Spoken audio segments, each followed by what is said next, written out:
इस लेक्चर की शुरुआत कुछ एग्जाम्पल से करते हैं। जैसे आपने ओशन या सी में या नियर बाई रिवर में बोट्स को चलते हुए देखा होगा। बोट्स चल रही हैं।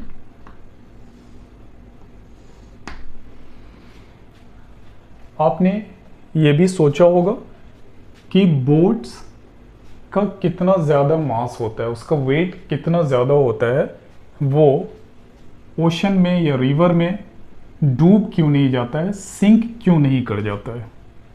उसी तरह अगर आप किसी ऑब्जेक्ट को ऐसे ही मान लीजिए 50 kg का ऑब्जेक्ट है और बैरन इसी तरह अपलिफ्ट करना चाहते हैं किसी थ्रेड से या स्ट्रिंग से फंसाकर या एक मोटी सी रोप का यूज़ करके उठाना चाहते हैं, आपको इसे उठाने में प्रॉब्लम फील होती है।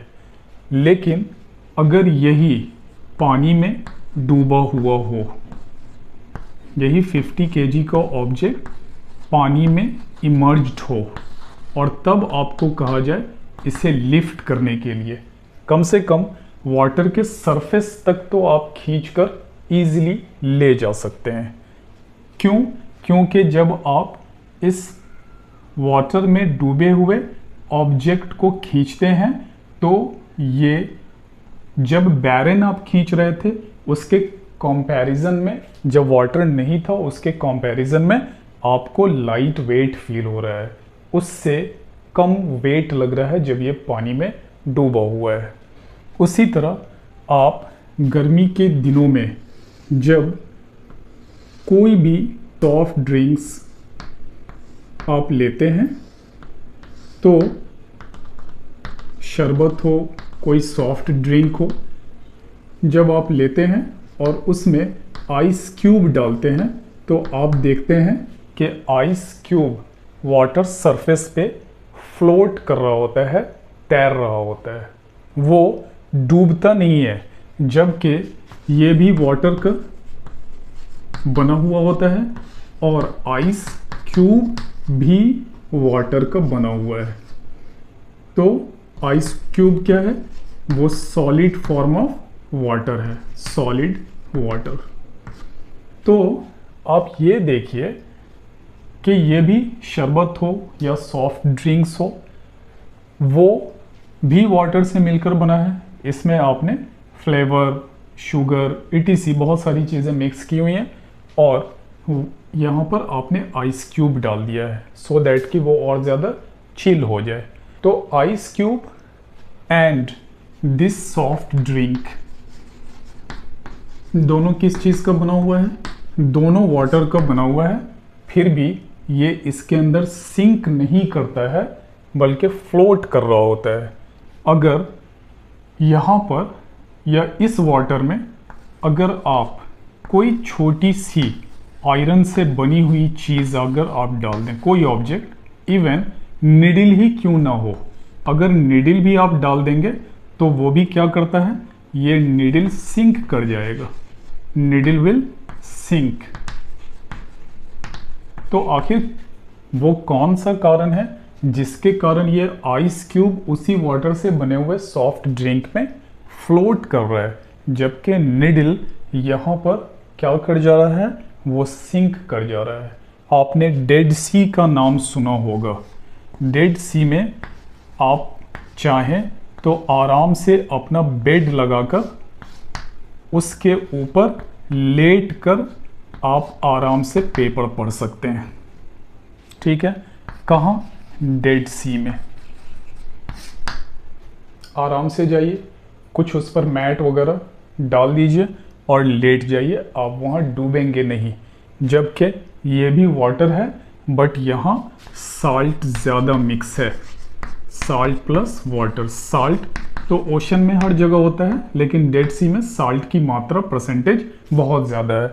यहाँ आप नहीं डूबते हैं, जबकि नॉर्मल फ्रेश वाटर या नॉर्मल वाटर हो तो वहाँ अगर आपको तैरना नहीं आता है तो ट्राई भी मत कीजिएगा, वहाँ सिंक हो जाइएगा या उसके अंदर ड्रॉन हो जाइएगा। वाटर के अंदर डूब जाने के चांस बहुत बढ़ जाते हैं। अब मान लीजिए एक बकेट ले लीजिए, ये रहा आपका बकेट। ऑलरेडी ये एग्जांपल मैंने दिया हुआ है, बट फिर भी आप समझिए। ये बकेट आपने ले लिया और बकेट में आप वाटर डाल दीजिए। वाटर डालने के बाद अपने हैंड को धीरे धीरे इसके अंदर डालिए।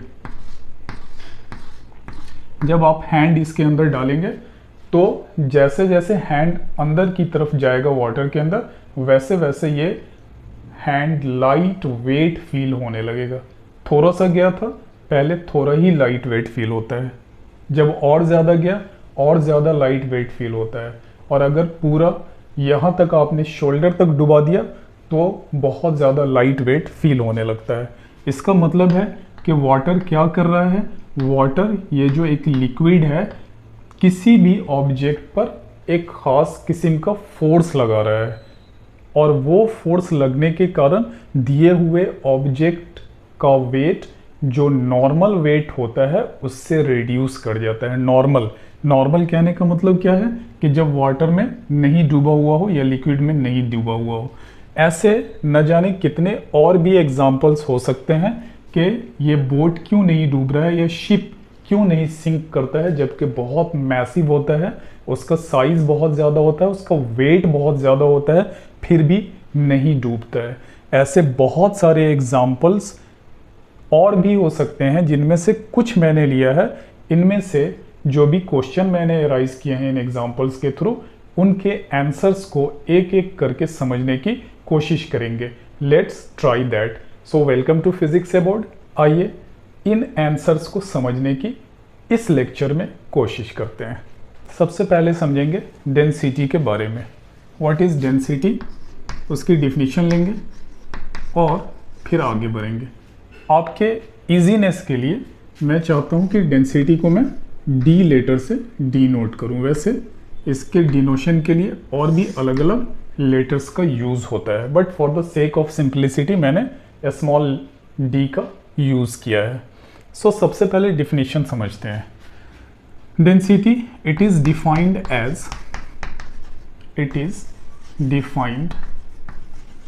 As the mass of the given substance, किसी भी सब्सटेंस का मास पर यूनिट वॉल्यूम। एक्चुअली ये रेशियो है। सो डेंसिटी अगर लिखेंगे तो क्या हो जाएगा, मास of the given substance divided by the volume. Is that okay? मास कैसे आप मेज़र करते हैं, ऑलवेज इन किलोग्राम।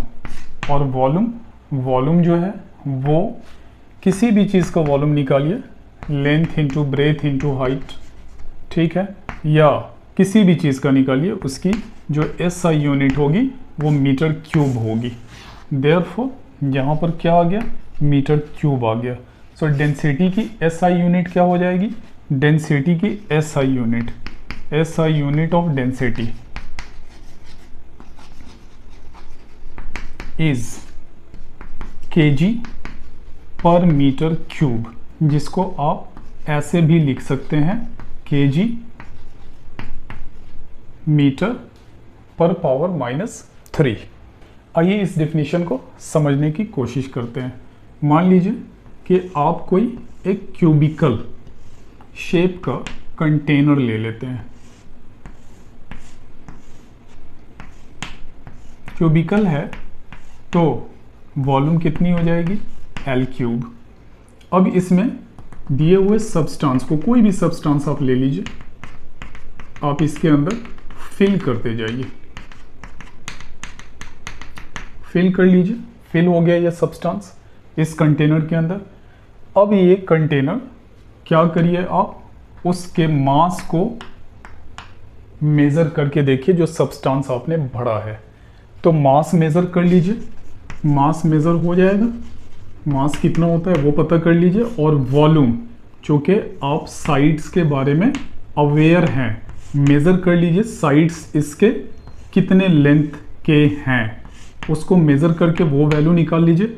अब डेंसिटी आप आसानी से कैलकुलेट कर सकते हैं। Density is equal to mass divided by volume.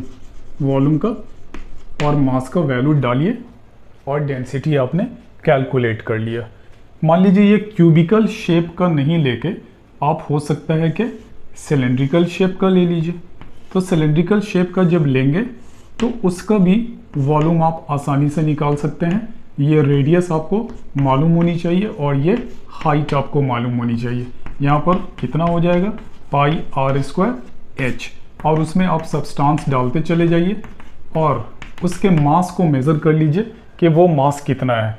ये भी छोड़ दीजिए आप चाहें तो बॉटल में कोई बॉटल ले लीजिए और उसकी वॉल्यूम को आप पता कर लीजिए कि कितना वॉल्यूम है, और उसके अंदर कोई लिक्विड या जो भी आपको मन करे वो डाल दीजिए और उसके बाद उसको उसके मास को मेज़र कर लीजिए और उसके बाद आप डेंसिटी आसानी से निकाल सकते हैं। Is that okay? तो ये हो गया डेंसिटी निकालने का तरीका। मैंने ऑलरेडी बताया आपको कि मास इन केजी और वॉल्यूम इन मीटर क्यूब। तो ये एक बहुत बड़ी यूनिट है। अगर आप चाहें तो इसे कन्वर्ट करके स्मॉलर यूनिट में चेंज कर दीजिए। KG is equal to 1 kg is equal to 1000 gram divided by 1 metre cube है या मीटर क्यूब है, तो इसको मीटर इंटू मीटर लिख सकते हैं। और सबको जब 100 सेंटीमीटर में कन्वर्ट कर लीजिए, 100 इंटू 100 सेंटीमीटर, तो ये 1000 divided by 100 into 100 centimetre 3 bar multiply हुआ, तो ये ग्राम पर सेंटीमीटर क्यूब हो गया। ये 2 0 कैंसिल, ये 1 0 और ये 1 0 cancel, that is equal to 1/1000 gram पर सेंटीमीटर क्यूब। स्टैंडर्ड फॉर्मेट में लिख लीजिए, ये 10⁻³ ग्राम पर सेंटीमीटर क्यूब हो जाएगा। अब आइए थोड़ी सी बात कर लेते हैं डिफरेंट लिक्विड की या डिफरेंट सब्सटेंसेस की डेंसिटी की। जो सबसे कॉमनली यूज होने वाला लिक्विड है वो है वाटर। वाटर को अगर 1 मीटर लंबाई, चौड़ाई और ऊंचाई वाले किसी कंटेनर में, यानी वॉल्यूम कितना है 1 मीटर क्यूब वाले कंटेनर में अगर डाला जाए नॉर्मल कंडीशन के अंदर, यानी एक ऐसा क्यूबिकल कंटेनर हो जिसका वॉल्यूम कितना है 1 क्यूबिक मीटर, तो उसमें कितना वाटर अट जाएगा, उसका मास होगा 1000 केजी। ध्यान दीजिएगा केजी में मैं लिख रहा हूँ, क्यों? क्योंकि आपने मास लिया हुआ है। मास पर unit volume is known as density.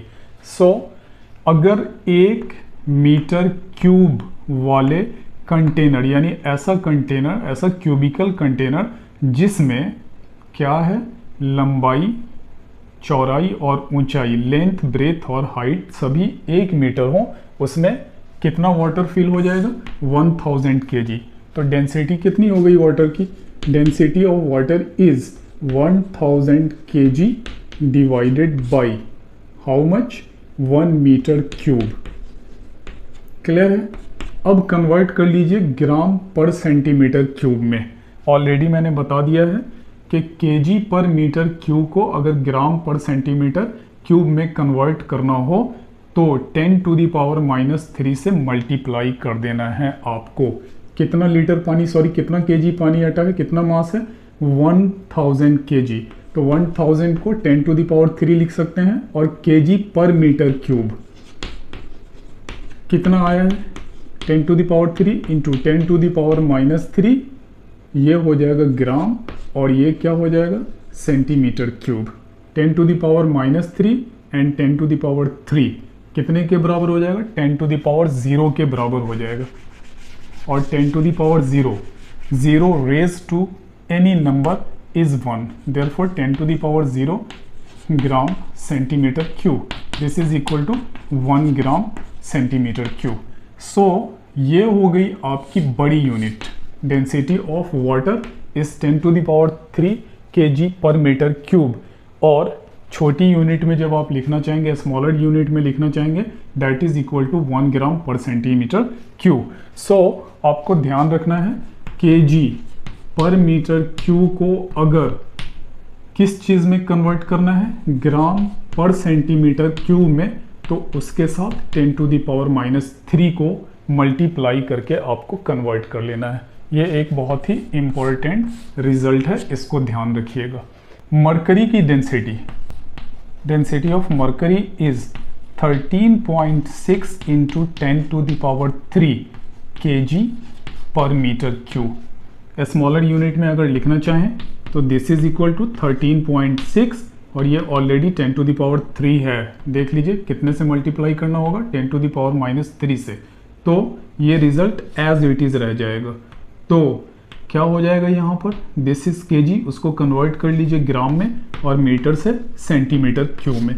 सो ये सिंपल तरीका है, ऑलरेडी मैंने यहाँ पर बता दिया, उसका रिजल्ट ये लिख दिया है कि अगर kg पर मीटर क्यूब में डेंसिटी दी हुई हो तो आप आसानी से कन्वर्ट करके उसको ग्राम पर सेंटीमीटर क्यूब में ला सकते हैं। यानी kg पर मीटर क्यूब से ग्राम पर सेंटीमीटर क्यूब में कन्वर्ट करने के लिए ग्राम जो दिया हुआ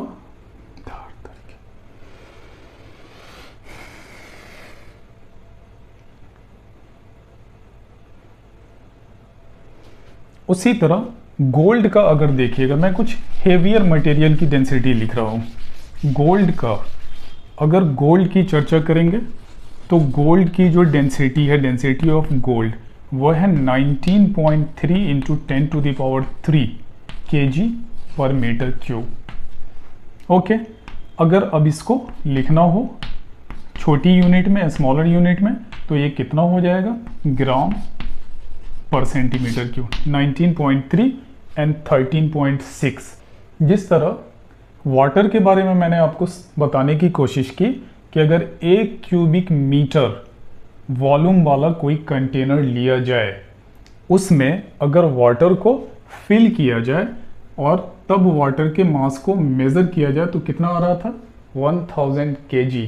अगर सेम कंटेनर ले लिया जाए और कहा जाए कि उसमें यानी 1 मीटर क्यूब का कंटेनर ले लिया जाए और उसमें मरकरी डाल दिया जाए, फिल कर दिया जाए जिस तरह वाटर को आपने डाला है, तो उसका मास कितना हो जाएगा, कुछ आइडिया है आपको? उसका मास हो जाएगा, मास ऑफ मरकरी इज 13.6 है ना, तो ये लीजिए 00 यानी 13,600 kg हो जाएगा। उसी तरह अगर गोल्ड को इस क्यूबिक कंटेनर में डालिए जिसकी डायमेंशन क्या है, 1 metre into 1 metre into 1 metre, तो वहाँ पर जब गोल्ड पूरा फिल करके डाल दीजिएगा उस दिए हुए कंटेनर के अंदर, तो मास ऑफ द गोल्ड कितना हो जाएगा, 19.3 है, तो 2 0 और बढ़ा दीजिए, इतना केजी हो जाएगा, 19,300 केजी। जबकि वाटर कितना फिल हो रहा था, 1000 केजी। इसको मैं थोड़ा सा और स्मॉलर करके आपको समझाने की कोशिश करता हूँ। Density of water how much, ये आया था ग्राम पर सेंटीमीटर क्यूब में, मैं लिख रहा हूँ 1 ग्राम पर सेंटीमीटर क्यूब। ओके, किसका, वाटर का। और डेंसिटी ऑफ मरकरी वो कितना, 13.6 ग्राम पर सेंटीमीटर क्यूब। उसी तरह density of gold that is 19.3 ग्राम पर सेंटीमीटर क्यूब। ओके, अब मैं चाहता हूँ थोड़ा सा स्टैंडर्ड फॉर्मेट में लाना, इसको 1 केजी के बराबर करना चाहता हूँ। तो 1000 से अगर मैं ऊपर नीचे मल्टीप्लाई कर दूँ, 1000 डिवाइडेड बाय 1000 ग्राम पर सेंटीमीटर क्यूब, कितना हो जाएगा ये 1000 gram, that is equal to 1 KG. और क्या हम 1000 को 10 centimetre into 10 centimetre into 10 centimetre लिख सकते हैं, तो 1000 के बराबर हो जाएगा। और ये चूंकि सेंटीमीटर क्यूब है तो सेंटीमीटर भी 3 जगह इक्वली डिस्ट्रीब्यूट हो गया। अब ये समझिए कि कंटेनर में ले रहा हूँ ऐसा, एक क्यूबिकल कंटेनर जिसकी dimension 1 centimetre into 1 centimetre into 1 centimetre. Clear है? लेंथ, ब्रेथ और हाइट 1 सेंटीमीटर है। अगर उसमें वाटर डाला जा रहा है तो कितना मास आ रहा है उसका? मास of the water is how much? 1 kg।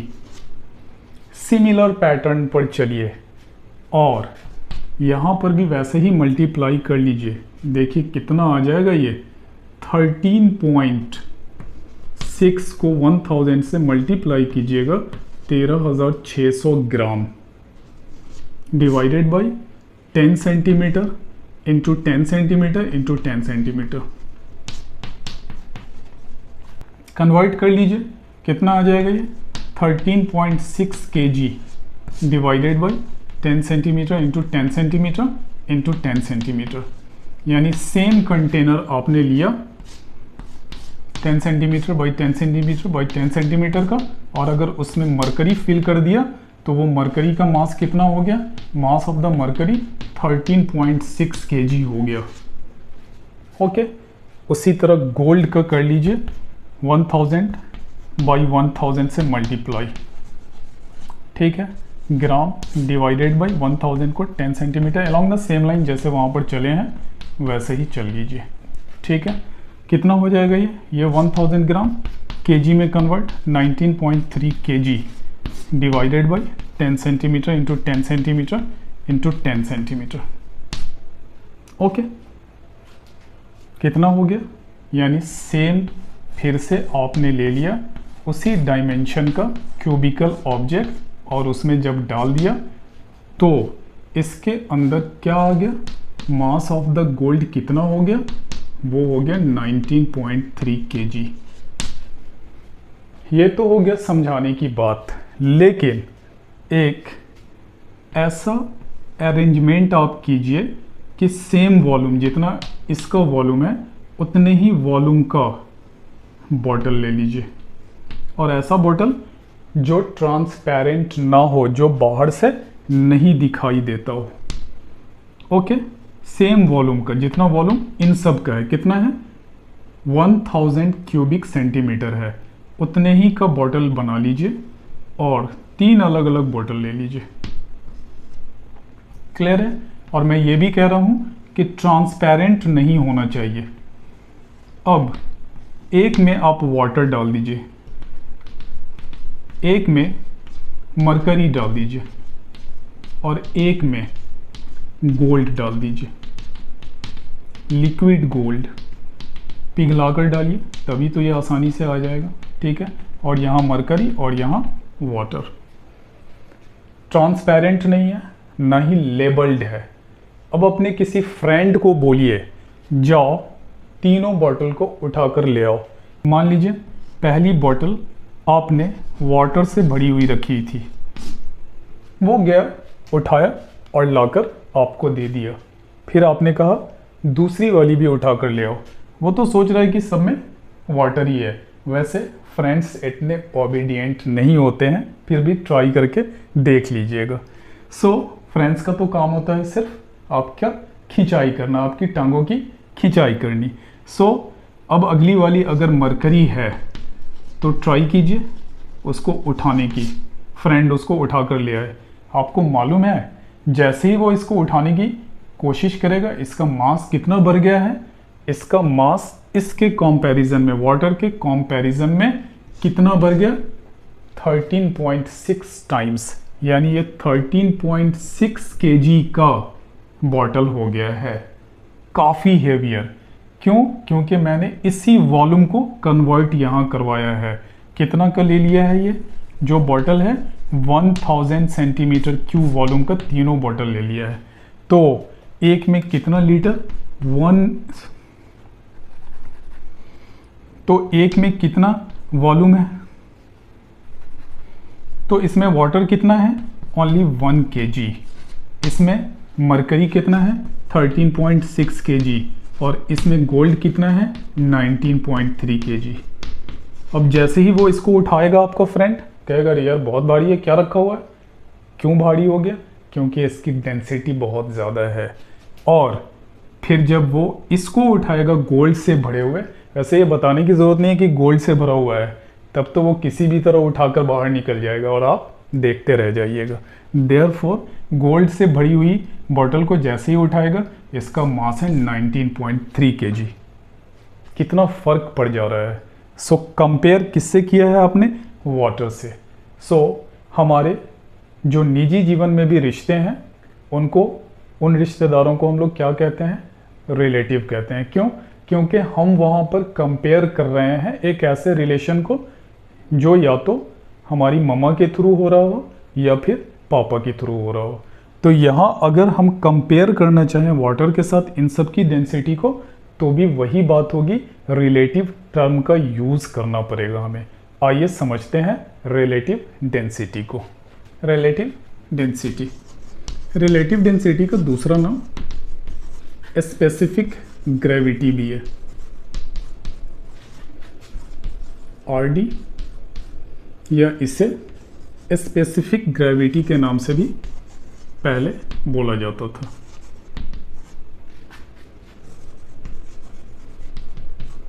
लेकिन अब रिलेटिव डेंसिटी के नाम से ही जानते हैं। ये क्या है? एक्चुअली मैंने पहले ही कह दिया कि हमारा रिलेशन भी या तो हमारी मम्मा के थ्रू या पापा के थ्रू हम कंपेयर करते हैं। तो ये भी एक कंपैरिजन है डेंसिटीज़ का। किससे कंपेयर कर रहे हैं उसको भी समझेंगे। सो रिलेटिव डेंसिटी क्या है? It is the ratio of density of any substance, density of any substance divided by density of water, density of water at 4 degree Celsius. Why temperature has been mentioned here? और वो भी water के साथ। क्यों? क्योंकि water की density 4 degree Celsius पर, इस टेम्परेचर पर सबसे ज़्यादा होती है। उसके बाद जैसे ही टेम्परेचर यहाँ से और नीचे की तरफ जाएंगे, 3 डिग्री पे जाएंगे, 2 डिग्री पे जाएंगे, 1 पे जाएंगे, फिर 0 पे जाएंगे, उसके बाद वो क्या होगा? सॉलिड फॉर्म में चेंज करने लगता है। और जैसे ही सॉलिड फॉर्म में चेंज करेगा, उसकी डेंसिटी पहले जितनी नहीं रह जाती है बल्कि रिड्यूस कर जाती है। ये हायर एजुकेशन का मामला है। आगे जब फिजिक्स में आप ज़्यादा और स्टडी करेंगे तो इन बातों की चर्चा होगी। लेकिन 4 डिग्री सेल्सियस पे ये 1 ग्राम पर सेंटीमीटर क्यूब के बराबर होता है, या ऐसा कहिए 1000 kg पर मीटर क्यूब के बराबर होता है। तो ये स्टैंडर्ड माना गया। तो जब डेंसिटी ऑफ एनी सब्सटेंस किससे कंपेयर कर रहे हैं? उसकी डेंसिटी सब्सटेंस की कंपेयर कर रहे हैं वाटर की डेंसिटी से एट 4 डिग्री सेल्सियस। यही तो हमारे रिश्तों में भी होता है कि कहीं ना कहीं हम कंपेयर कर रहे होते हैं, किसी न किसी के थ्रू कंपेयर कर रहे होते हैं। तभी हम मासी बोलते हैं, चाचा बोलते हैं, ताई बोलते हैं। रिलेटिव टर्म क्या है? ये रिलेटिव डेंसिटी का टर्म है यहाँ पे। ओके, सो रिलेटिव डेंसिटी या स्पेसिफिक ग्रेविटी क्या है? Density of any substance to the density of water at 4 degree Celsius. यानी आप कंपेयर कर रहे हैं, तो अगर रिलेटिव डेंसिटी किसी सब्सटेंस की मालूम हो तो डेंसिटी ऑफ द सब्सटेंस आसानी से आप निकाल सकते हैं। Density of substance is equal to relative density of the substance multiplied by density of water at 4 degree Celsius. तो ये तो आपका ग्रांटेड है 1 ग्राम पर सेंटीमीटर क्यूब या 1000 kg पर मीटर क्यूब। तो डेंसिटी किसी भी सब्सटेंस का निकालना कितना आसान हो गया। इज दैट ओके ना? सो डेंसिटी ऑफ सब्सटेंस अगर निकालना हो उसके लिए क्या मालूम होना चाहिए? रिलेटिव डेंसिटी अगर गिवन है तो हम क्या करेंगे? 1 ग्राम पर सेंटीमीटर क्यूब से या 1000 kg पर सेंटीमीटर क्यूब से अगर उसको मल्टीप्लाई कर लेते हैं तो डेंसिटी ऑफ द सब्सटेंस आसानी से मालूम हो जाएगी। जिस तरह डेंसिटी की SI यूनिट kg पर मीटर क्यूब में आपने लिया, तो रिलेटिव डेंसिटी का भी कोई ऐसा यूनिट होगा क्या? बिल्कुल नहीं होगा। क्यों? क्योंकि न्यूमरेटर में भी डेंसिटी और डिनोमिनेटर में भी डेंसिटी। तो डेंसिटी बाई डेंसिटी kg पर metre cube divided by kg पर मीटर क्यूब कैंसिल आउट, तो कुछ तो बचा ही नहीं, तो रिलेटिव डेंसिटी क्या हो जाएगा, ये यूनिट लेस हो जाएगा। Is that okay now? So ये हो गया रिलेटिव डेंसिटी। लेते हैं नेक्स्ट टॉपिक और वो है बॉयंसी।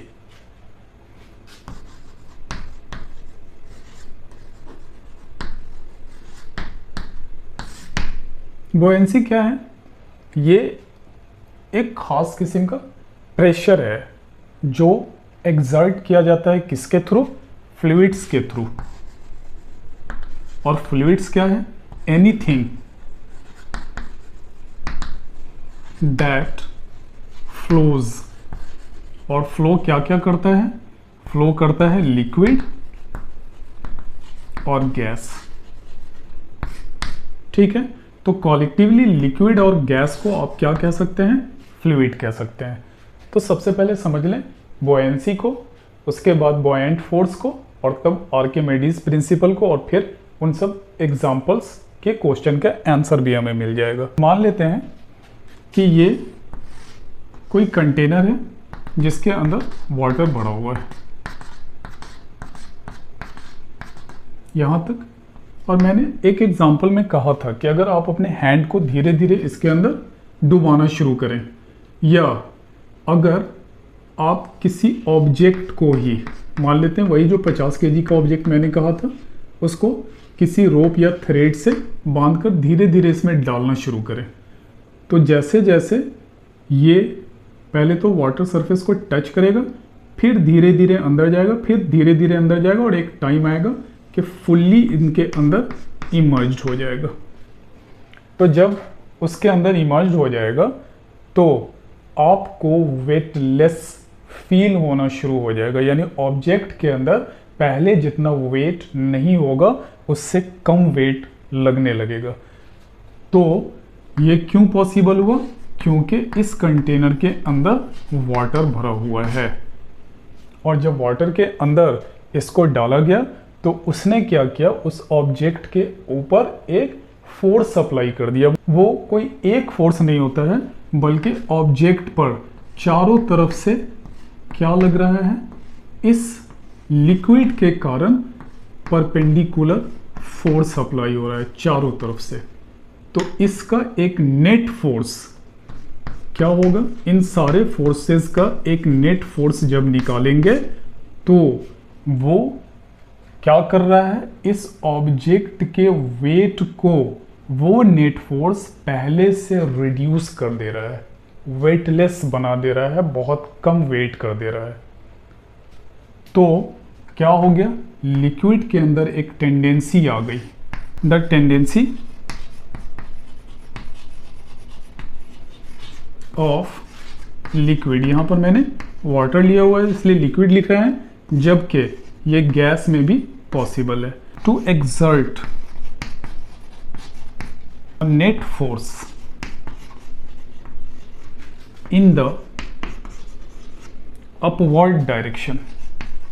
याद रखिएगा ये अपवर्ड वर्ड जो है ये बहुत इंपॉर्टेंट है। इन the upward direction is called what? This is called buoyancy। क्या कहलाती है? buoyancy कहलाती है। The tendency of liquid to exert a net force in the upward direction। देखिए कई सारे फोर्सेस एक्ट कर रहे हैं इस दिए हुए ऑब्जेक्ट पर from all the sides of the given water. अब इसका एक नेट फोर्स है जो किधर लग रहा है, वो अपवर्ड लग रहा है, एग्जैक्टली परपेंडिकुलर डायरेक्शन में लग रहा है। ये क्या है? नेट फोर्स है, और किधर लग रहा है? इन द अपवर्ड डायरेक्शन।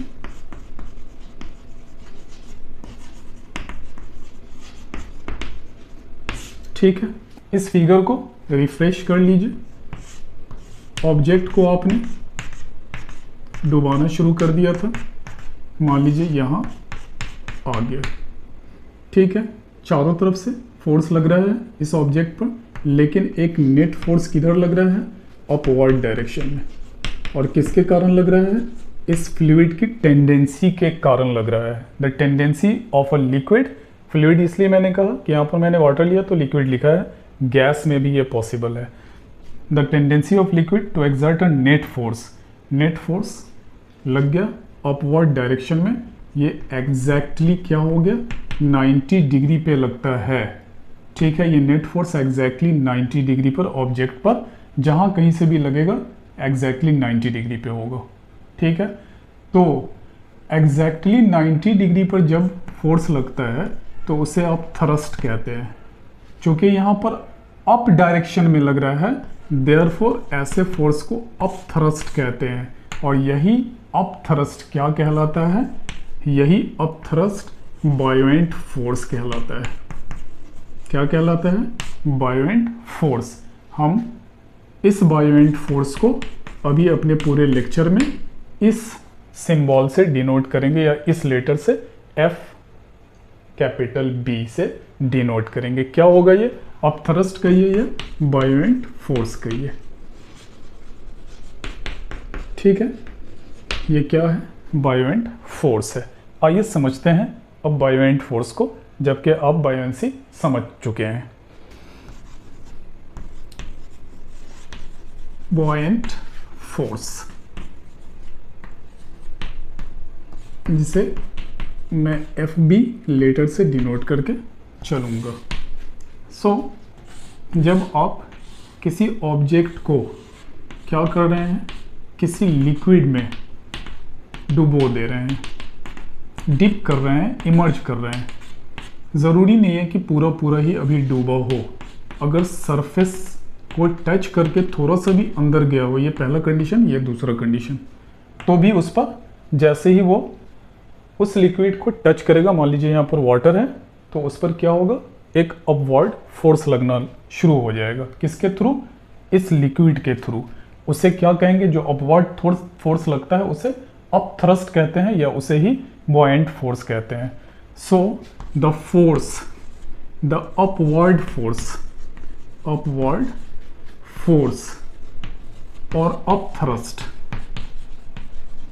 और ध्यान देखिएगा ये नेट फोर्स है, एक अकेला फोर्स नहीं होता जो पूरे सरफेस पर किसी दिए हुए ऑब्जेक्ट के लग रहा है। किसके थ्रू? लिक्विड के थ्रू या गैस के through.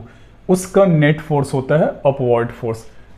The upward force exerted by the fluid, यहाँ पर लिक्विड है, लिक्विड और gas,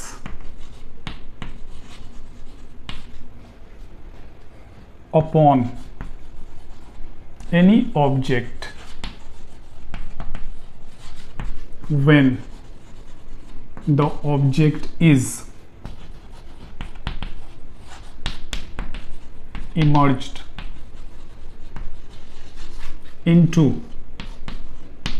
the fluid is known as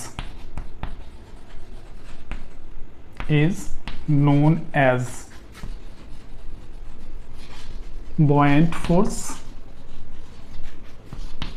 और upthrust। इसे अपथ्रस्ट भी कहते हैं। ठीक है, ऑलरेडी मैंने यहाँ पर क्लियर कर दिया था कि ये अपवर्ड फोर्स है, एग्जैक्टली 90 डिग्री पे एक्ट हो रहा है। नेट फोर्स है बट एग्जैक्टली 90 डिग्री पर एक्ट होगा, तभी उस फोर्स को थ्रस्ट कहते हैं। पिछले लेक्चर में जाकर क्लियर कर लीजिएगा इसको। तो ये क्या हो गया? बॉयंट फोर्स या अपथ्रस्ट एक अपवर्ड फोर्स है जो किसी ऑब्जेक्ट पर कब लगता है? जब उसे फ्लूइड में इमर्ज किया जाता है, चाहे वो इमर्शन पार्शियल हो यानी कम डूबा हुआ हो या पूरी तरह से डूब गया हो। नाउ एक कंडीशन समझिए कि अगर ये कंटेनर पूरी तरह से फिल किया हुआ रहता अप टू द ब्रिम पूरा, और तब ये ऑब्जेक्ट आप धीरे धीरे डालना शुरू करते, तो क्या होता? वॉल्यूम ऑफ द लिक्विड बाहर निकल जाता। जितने वॉल्यूम का ये ऑब्जेक्ट डाले थे उतना वाटर निकल के इस कंटेनर में आ जाता। Is that okay? तो जितने वॉल्यूम का ऑब्जेक्ट आपने डाला, मान लीजिए ये ऑब्जेक्ट आपने डाला, उतना ही वॉल्यूम का फ्लूइड निकल के आ गया या लिक्विड बाहर निकल कर आ गया। इसका मतलब है कि कितना स्पेस बना लिया इस दिए हुए फ्लूइड के अंदर, जितना वॉल्यूम इस दिए हुए ऑब्जेक्ट का था उतना जगह इसके अंदर बना लिया। दिए हुए फ्लूइड कह रहा हूं मैं बार बार क्योंकि गैस की भी चर्चा होनी है। तो मान लीजिए ये साइज था, अगर ये साइज यहाँ फिट कर दिया जाए तो इतनी ही जगह लेगा, इतना ही वॉल्यूम लेगा, उतना ही वॉल्यूम यहाँ निकल गया। क्लियर है? तो जो वॉल्यूम ऑफ वाटर निकल गया उसको मेज़र कर लीजिए। चूँकि ये मास है ना, ये मास बताएगा ना, अगर इसको मेज़रमेंट कर लेते हैं तो ये क्या बता देगा, मास ऑफ द लिक्विड बता देगा यहाँ पर, चूँकि वाटर का केस है।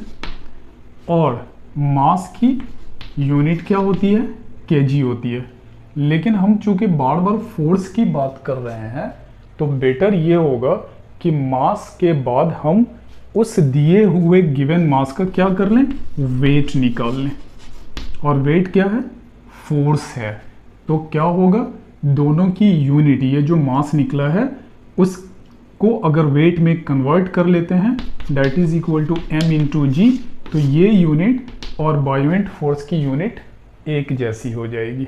तो ये हमारे लिए सबसे बेनिफिशियल चीज़ होगा। तो अब इसको मास ऑफ द लिक्विड, ये जो वॉल्यूम के कारण जितने वॉल्यूम का ये डुबाया गया था उतना ही वॉल्यूम, उतना ही स्पेस ये ऑब्जेक्ट इसके अंदर लिया, और लिया तो उतना वाटर यहाँ से बाहर निकल गया। तो अब इसको हम क्या कहेंगे, ये जो वाटर निकल गया है अब इसको वेट के हिसाब से बोलेंगे। ये वाटर जो बाहर निकल गया इसको बोलेंगे wait of the displaced liquid. Wait of the displaced यानी जो हट गया वहाँ से, उस लिक्विड का वेट आपने निकाल लिया। Is that okay? Wait of the displaced liquid. लेकिन अगर ऊपर तक भरा हुआ नहीं रहता और तब आप किसी ऑब्जेक्ट को इसके अंदर डालते, इसी ऑब्जेक्ट को इसके अंदर डालते, तो क्या होता है, वाटर का लेवल राइज कर जाता। जितना वॉल्यूम का ऑब्जेक्ट यहाँ डाले थे उतना ही वॉल्यूम ऊपर की तरफ उठ जाता। क्लियर है? सो हाइट क्या हो जाती इस लिक्विड की, पहले के कंपैरिजन में थोड़ी सी उठ जाती। ठीक है? और आप जानते हैं कि इस तरह का वॉल्यूम आप अपने मैथमेटिक्स के क्लास में ज़रूर आपने मेंसुरेशन में स्टडी किया होगा कि अगर मान लो किसी जगह एक गड्ढा खोदते हैं और उसकी मिट्टी को बगल में फैला देते हैं तो अब लेवल कितना हाइट से ऊपर उठ जाएगा। सेम उसी टाइप का ये भी सिचुएशन है कि दिए हुए ऑब्जेक्ट के वॉल्यूम के हिसाब से ये हाइट कितना राइज कर जाएगा। सो वो भी क्या होगा, weight of the displaced liquid ही होगा। तो क्या हो गया, मास ऑफ द लिक्विड से आपने कन्वर्ट कर लिया वेट में, और जो लिक्विड उस वॉल्यूम के कारण, जो ऑब्जेक्ट जितना जगह ले रहा है उतना पानी वो राइज कर दे रहा है या उतना कंटेनर से बाहर निकल जा रहा है, उसी को हम लोग क्या कहते हैं, wait of the displaced liquid कहते हैं। अब समझ लेते हैं कि बॉयंट फोर्स का कॉज क्या है। कॉज ऑफ द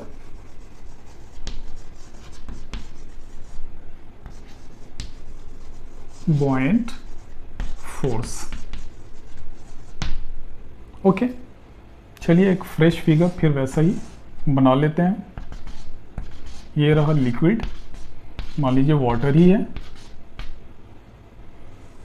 और ये उसके अंदर ऑब्जेक्ट आपने इमर्ज्ड करा दिया है। मान लीजिए यहाँ पर है, तो अगर टॉप सरफेस और bottom surface of the object देखें और उसकी यहाँ से हाइट की कंपैरिजन करें, तो मान लेते हैं ये लेवल, ठीक है, ये हो गया हमारा फाइनल हाइट और ये हो गया इनिशियल हाइट। ओके, लेकिन अगर किसी दिए हुए एक पर्टिकुलर हॉरिजेंटल लाइन के अलोंग, मान लीजिए इस लाइन के अलोंग आप देखते हैं, तो यहाँ से हाइट क्या है, दोनों साइड से इक्वल है, चाहे वो लेफ्ट साइड से हो या राइट साइड से हो, हाइट सेम है। लेकिन अगर टॉप टू बॉटम जाने की कोशिश करते हैं तो यहाँ पर हाइट कुछ और है और बॉटम में हाइट कुछ और है। और प्रेशर जो है वो डिपेंड करता है, प्रेशर डिपेंड्स अपॉन हाइट। यहाँ पर हाइट कहने का मतलब जैसे जैसे डेप्थ बढ़ती जा रही है लिक्विड में, इस सरफेस से नीचे की तरफ जा रहे हैं, तो वैसे वैसे डेप्थ जैसे जैसे इंक्रीज कर रही है तो हम उसी को हाइट बोलते हैं। तो जैसे जैसे डेप्थ इंक्रीज करेगी प्रेशर वैसे वैसे इंक्रीज करता चला जाएगा। बट लेफ्ट और राइट से मैं इसका एक छोटा सा फॉर्मूला लिख देता हूँ, जो अभी ज़रूरत नहीं है बट लिख देता हूँ। Pressure is equal to, this is called density. Liquid की डेंसिटी जब लिखनी होती है तो रॉ लेटर से लिखते हैं। और देखिए रॉ और जी दोनों अगर कांस्टेंट है तो P is proportional to H। Height जैसे जैसे बढ़ रही है वैसे वैसे क्या हो रहा है, वैसे वैसे प्रेशर इंक्रीज कर रहा है। और प्रेशर रिलेटेड किससे है, थ्रस्ट पर यूनिट एरिया। ठीक है, तो फोर्स अगर यहाँ से निकालेंगे तो क्या हो जाएगा, प्रेशर इनटू एरिया। और अगर एरिया कांस्टेंट है तो pressure is directly proportional to force. Is that okay? तो अब देख लीजिए फोर्स क्या है, यहाँ पर डिफरेंस हो रहा है टॉप एंड बॉटम में, चूँकि ये डेप्थ ज़्यादा है बॉटम लेवल पे और टॉप लेवल पे ये डेप्थ कम है। तो क्या हो गया, फोर्स में इम्बैलेंस हो गया, डिफरेंस आ गया, देयरफॉर एक नेट फोर्स डेवलप हो गया। और वो नेट फोर्स किधर जाएगा, ऊपर की तरफ लगेगा इस लिक्विड के कारण। लेकिन राइट और लेफ्ट से प्रेशर एक जैसा है और दोनों एक दूसरे को कैंसिल आउट कर दे रहा है। यही बॉयेंट फोर्स का कॉज है। Let's see now Archimedes principle. आर्किमेडीज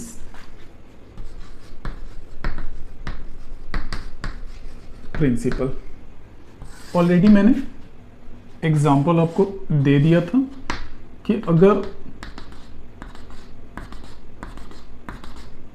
liquid भरा हुआ है और उसमें कोई ऑब्जेक्ट आप डालते हैं तो क्या होता है, वाटर डिस्प्लेस कर जाता है। जितना वॉल्यूम का है, अगर पूरा वॉल्यूम अंदर चला गया तो उतना ही वॉल्यूम निकल जाएगा लिक्विड का वहाँ से, और उसका वेट आप मेज़र कर लीजिए। इस रिलेशन पर, यानी जो बॉयेंट फोर्स इस लिक्विड के थ्रू लग रहा है इस ऑब्जेक्ट पर, और कितना वेट लिक्विड का डिस्प्लेस हुआ है, उसके रिलेशन को सबसे अच्छे से समझा आर्किमेडीज ने। इनके बारे में स्टोरी भी बहुत फेमस है कि उस समय के किंग ने उनको अपने क्राउन की प्यूरिटी चेक करने के लिए कहा था, और उन्होंने भली भांति उसको बता दिया कि ये प्योर है या नहीं है। और जब उनको ये बात समझ में आ गई थी तो उन्होंने eureka means I have found it और आई हैव डिस्कवर्ड इट बोलते हुए और ये बात प्रूव करके बता दिया था। Is that okay? सो आइए आर्किमेडीज प्रिंसिपल का सबसे पहले स्टेटमेंट समझें और उसके बाद उस रिलेशन को मैथमेटिकली समझने की कोशिश करेंगे। सो इन्होंने क्या कहा, when any object is partially or fully immersed into a liquid, then object experiences an upward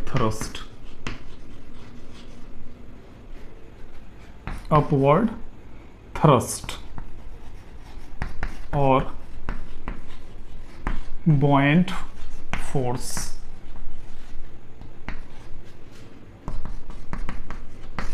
which is equal to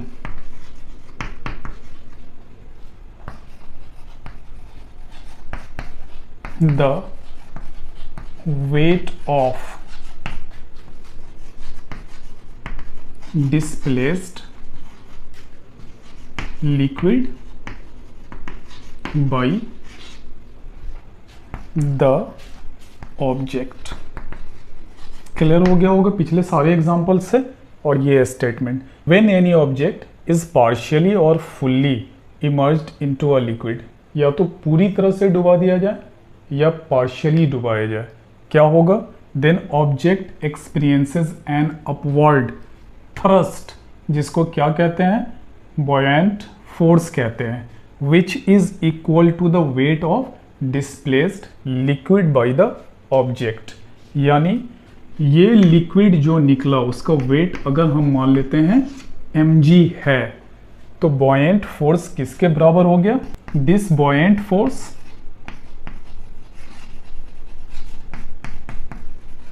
Fb is equal to weight of displaced liquid।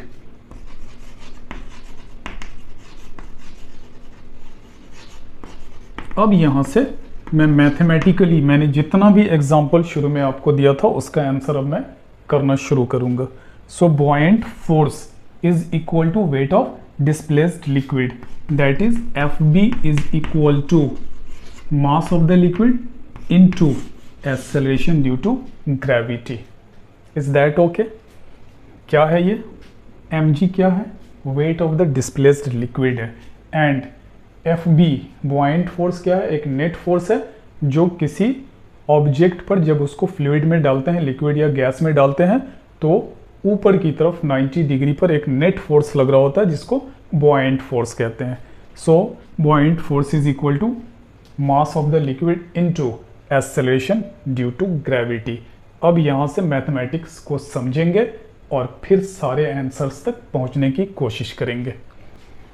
Writing again this mass of the liquid into acceleration due to gravity. अब density से relate करेंगे। Density is equal to mass पर unit volume. सो अगर यहाँ पर liquid के बारे में हम लिख रहे हैं तो density of liquid is equal to mass of the liquid divided by volume of the liquid. Therefore mass of the liquid is equal to cross multiply density of liquid into volume of the liquid. Okay, अब ये value mass of the liquid यहाँ पे है, value put कीजिए density of the liquid into volume of the liquid into g. क्या हो गया ये? फोर्स ऑफ बायोएंसी और buoyant force is equal to density of the liquid, volume of the liquid and acceleration due to gravity. अब आइए किन किन बातों पर डिपेंड कर रहा है? ये तो कांस्टेंट है, तो फोर्स ऑफ बायोएंसी डिपेंड कर रहा है किस बात पर? डेंसिटी ऑफ द लिक्विड पे। फोर्स ऑफ बायोएंसी डिपेंड कर रहा है वॉल्यूम ऑफ द लिक्विड पे। अब यहाँ पर एक चीज़ समझ लीजिए, सिर्फ उस केस के लिए जब ऑब्जेक्ट फुल्ली इसके अंदर इमर्ज कर दिया जाए, याद रखिएगा अप टू ब्रिम आपने लिक्विड भरा हुआ है एकदम टॉप सरफेस तक, और ऑब्जेक्ट पूरी तरह डूब जाए, क्या हो जाए? कौन सा केस मैं बता रहा हूँ? जब ऑब्जेक्ट फुल्ली इमर्ज्ड हो, फुल्ली इमर्ज्ड ऑब्जेक्ट, याद रखिएगा। इसके अलावा दूसरा केस नहीं लीजिएगा जिस बात को मैं समझाना चाह रहा हूँ, फुल्ली इमर्ज्ड ऑब्जेक्ट। ओके, तो अगर पूरी तरह से डुबा दिया गया तो जितना इस ऑब्जेक्ट का वॉल्यूम होगा उतना ही वॉल्यूम क्या होगा? वाटर का यहाँ से डिस्प्लेस हो जाएगा। Is that okay? अब आइए मान लेते हैं कि ये लोहे का, आयरन का बना हुआ 10 kg का ऑब्जेक्ट लिया जिसका वॉल्यूम आपने ये रखा, ठीक है। अब गोल्ड की डेंसिटी बहुत ज़्यादा होती है, तो सेम उतने ही वॉल्यूम का, यानी वॉल्यूम ऑफ गोल्ड और वॉल्यूम ऑफ आयरन क्या किया? सेम ले लिया, लेकिन वेट ऑफ गोल्ड जो है वो 20 kg कर लीजिए। याद रखिएगा कंडीशन, फुल्ली जब इमर्ज कर जाता है ऑब्जेक्ट, कंटेनर वही लीजिए, पानी भर दीजिए अप टू द ब्रिम, पूरा टॉप तक। अब यहाँ पर गोल्ड का, आयरन का जो था वेट कितना है 10 kg, गोल्ड का कितना 20 kg, लेकिन वॉल्यूम दोनों का इक्वल। जब आपने इक्वल वॉल्यूम के गोल्ड के ऑब्जेक्ट को डुबा दिया, पहले क्या किया था आयरन का डुबाया था, तो क्या वेट के डिफरेंस आने से, ऑब्जेक्ट के वेट में डिफरेंस आने से यहाँ पर ज़्यादा वाटर डिस्प्लेस हो जाएगा? नहीं। क्यों? क्योंकि वॉल्यूम सेम है और पूरी तरह से जब डुबा दिया गया है तो जितना जगह स्पेस ये ऑब्जेक्ट आयरन से बना हुआ स्फेरिकल ऑब्जेक्ट यहाँ पर है, जितना वॉल्यूम ये लेगा पूरी तरह से जब डुबाया जाएगा, और सेम वॉल्यूम है गोल्ड का भी, यानी गोल्ड से बने हुए इस स्फेरिकल ऑब्जेक्ट का भी, तो उतना ही वॉल्यूम ये भी लेगा। सो उतना ही वॉल्यूम ऑफ वाटर यहाँ भी निकलेगा और यहाँ भी निकलेगा।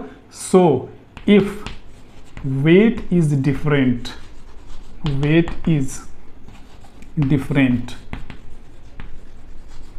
but volume is same, volume is same, and objects are fully immersed। याद रखिएगा, अगर fully immerse नहीं कीजिएगा ये केस फेल कर जाएगा। then the weight of displaced liquid, the weight of displaced liquid is same। क्यों सेम है? क्योंकि इक्वल वॉल्यूम ऑफ वाटर निकल रहा है, जितना स्पेस ये ले रहा है उतना ही स्पेस ये भी ले रहा है। देयरफॉर बायोएंट फोर्स भी गोल्ड के कारण या आयरन के स्फेरिकल बॉल के कारण क्या हो जाएगा? इक्वल हो जाएगा। ठीक है, चाहे वो आयरन के different object, iron 10 kg,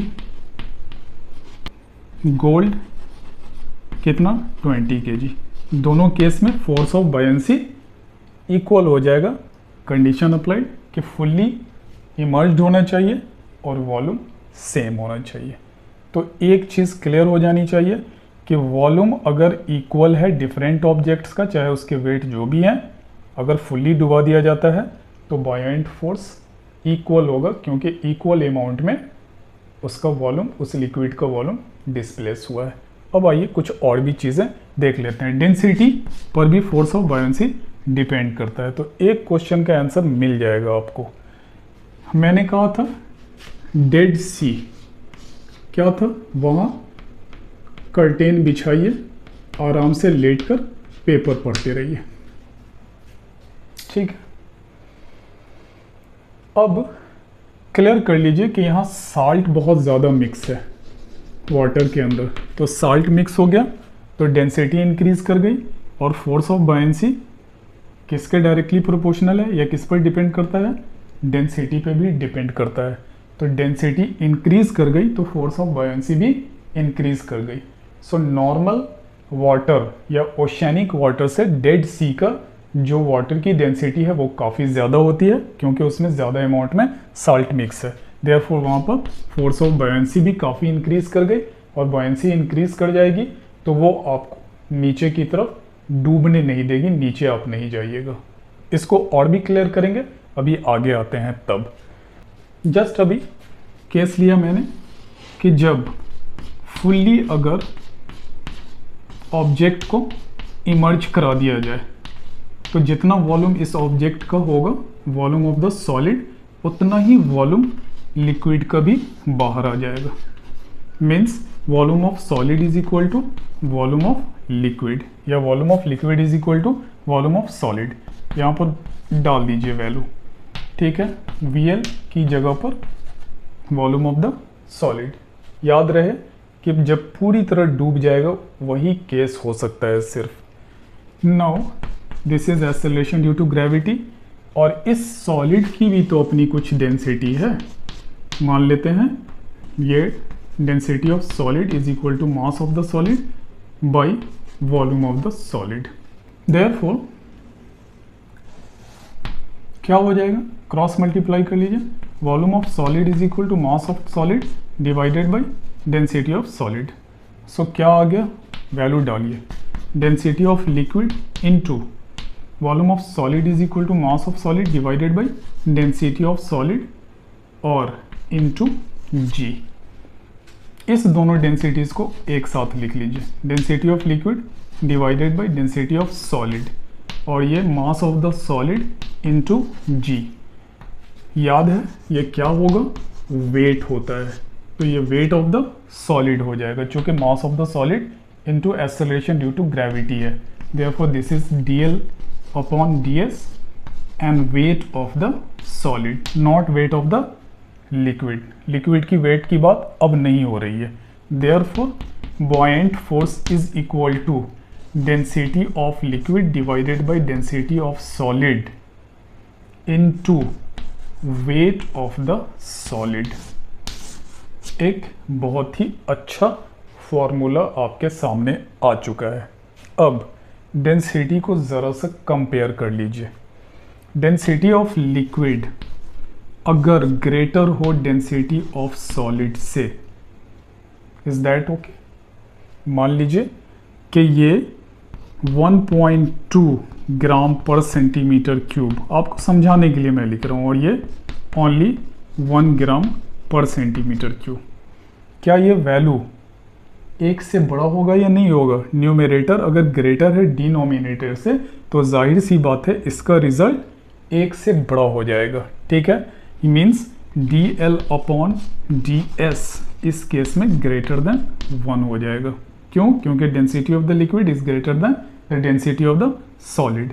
therefore ये अगर ग्रेटर देन 1 हो जाएगा, अगर आप इसको लिख लें FB upon W of the solid, wait of the solid, और ये dl अपॉन ds इस केस के लिए density of liquid is greater than ds, तो ये वैल्यू क्या हो गया, ग्रेटर देन 1। देयरफॉर ये क्या हो गया, ये पूरा वैल्यू ग्रेटर देन 1 के बराबर। ठीक है, therefore force of buoyancy is greater than weight of the given solid. Buoyant force solid के वेट से ज़्यादा है। क्लियर है? देयरफॉर यहाँ भी देख लीजिए, इस ओशन का या इस डेड सी का क्या हो गया, इसकी डेंसिटी जो ऑब्जेक्ट आपने डाला है अपने फॉर्म में, खुद के फॉर्म में, उसकी डेंसिटी से काफ़ी ज़्यादा है।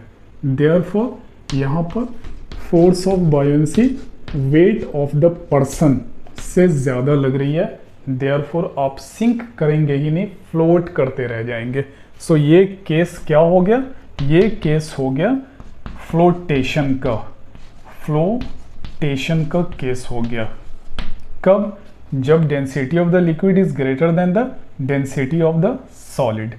अब बहुत सारे आंसर्स आपको मिलने शुरू हो जाएंगे कि जब आप सॉफ्ट ड्रिंक्स के ग्लास में आइस डालते हैं तो वो फ्लोट करता रह जाता है। क्यों? एक चीज़ और क्लियर कर लीजिए कि 4 डिग्री सेल्सियस पे वाटर की डेंसिटी सबसे ज़्यादा होती है, बट अगर 4 डिग्री से कम हो, लेस देन 4 डिग्री, तो वाटर की डेंसिटी क्या हो जाती है, डिक्रीज कर जाती है। यहाँ से डिक्रीज करना शुरू करती है और जब वो फ्रीजिंग पॉइंट पर पहुँचता है, सॉलिड में कन्वर्ट कर जाता है, तो डिक्रीज करती ही रहती है। देयरफॉर आइस की डेंसिटी, आइस डेंसिटी जो कि एक सॉलिड है, अब क्या है, सॉलिड है, तो डेंसिटी ऑफ सॉलिड और वाटर की डेंसिटी से कम हो गया, यानी डेंसिटी ऑफ लिक्विड। देख लीजिए, डेंसिटी ऑफ लिक्विड अगर ग्रेटर देन हो डेंसिटी ऑफ सॉलिड से, तो वो क्या करेगा, फ्लोट करना शुरू कर जाएगा। देयरफॉर यहाँ पर आइस क्या कर रहा है, ये फ्लोट कर रहा है, उस पर तैर रहा है। क्लियर हो गया है? अब आइए शिप का केस भी देख लीजिए। शिप के केस में क्या हो रहा था कि शिप या बोट चल रहा है, तो ये जो बॉडी बनाई जाती है शिप की,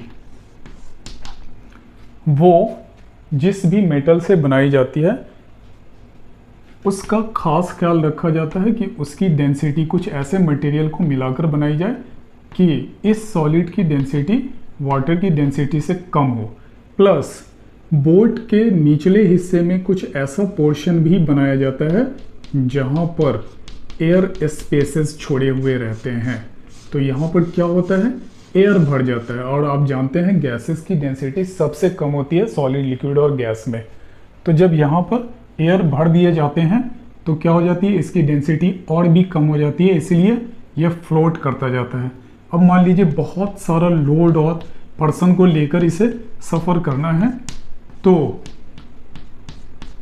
क्या होता है, इसको मूव कराना है तो वो रॉ के लिए जो रखा जाता है खेने के लिए, उससे खेते हैं और एक फोर्स लगाते हैं, और जितना वेट इस दिए हुए पूरे बोट का including the goods and object और पर्सन है, उतना ही वाटर को क्या करते हैं, डिस्प्लेस पीछे की तरफ करते चले जाते हैं। तो यहाँ पर जितना बोट का पोर्शन अंदर की तरफ डूबा हुआ रहता है, जब आप रॉ करते हैं तो वही सबमर्ज्ड पार्ट बोट पर सवार पर्सन हो या ऑब्जेक्ट हो या गुड्स हो, जितना भी वेट हो इंक्लूडिंग ऑल द थिंग्स, उतना ही वेट क्या कर रहा है, ये डिस्प्लेस करता जा रहा है। देयरफॉर इसके डूबने का चांस कम हो जाता है, जब तक के क्या होगा, ओवर टर्न ना कर जाए या कुछ और भी प्रॉब्लम ना आ जाए, तब तक वो फ्लोट करता ही रहता है। तो ऐसे बहुत सारे क्वेश्चन के आंसर आपको मिल जाएंगे यहाँ से। अब आइए इसी में एक कंडीशन देख लेते हैं सिंकिंग का। इफ सिंकिंग का केस है, डूबने का। If density of liquid is less then the density of solid, तो उस केस में density of liquid divided by density of solid, ये डिनोमिनेटर ग्रेटर है, देयरफॉर ये क्या हो जाएगा, लेस देन 1 के बराबर हो जाएगा। सो जब इसी रिलेशन को force, buoyant force divided by weight of the solid लिखेंगे तो ये क्या हो जाएगा, लेस देन 1 के बराबर हो जाएगा। Therefore buoyant force is less than weight of the solid. अब क्या होगा, वेट ज़्यादा हो गया, अब बॉयंट फोर्स कम हो गया, ये रहा वेट और बॉयंट फोर्स कम हो गया, तो mg is greater than fb, therefore ये क्या होगा, धीरे धीरे धीरे नीचे की तरफ जाना शुरू कर जाएगा। यही केस सिंकिंग का होता है कि अगर कोई ऑब्जेक्ट आपने वाटर सरफेस पे डाला और वो इसकी डेंसिटी, इस ऑब्जेक्ट की density of the solid is greater than the density of the liquid, तो इस केस में क्या हो जाएगा, ऑब्जेक्ट सिंक कर जाएगा। क्लियर है। तीसरा केस है कि जब डेंसिटी ऑफ सॉलिड और डेंसिटी ऑफ लिक्विड इक्वल हो, तो उस केस में F B buoyant force divided by weight of the solid is equal to 1। Therefore F B कितने के बराबर हो जाएगा, वेट ऑफ द सॉलिड के बराबर हो जाएगा। Is that okay. अब क्या होगा कि ऑब्जेक्ट अगर आपने मान लिया डाल दिया, ठीक है, और आपने इसको थोड़ा सा झटका भी दे दिया, तो ये क्या है, बहुत सिंक नहीं करेगा, जितना दूर होगा जाएगा फिर वहीं पर रुक जाएगा। ठीक है, मान लीजिए इधर से इधर किसी ने झटका दे दिया तो यहाँ पर जाएगा और फिर ये वहीं पे रुक जाएगा, तो जहाँ पर है वहीं पर रह जाएगा। तो जहाँ पर है वहीं पर रह जाएगा, ये बात अलग है कि हो सकता है कि दिए हुए लिक्विड में कुछ अंदर तक भी चला जाए, लेकिन डूबेगा नहीं, मीन्स बहुत डीप नहीं जाएगा।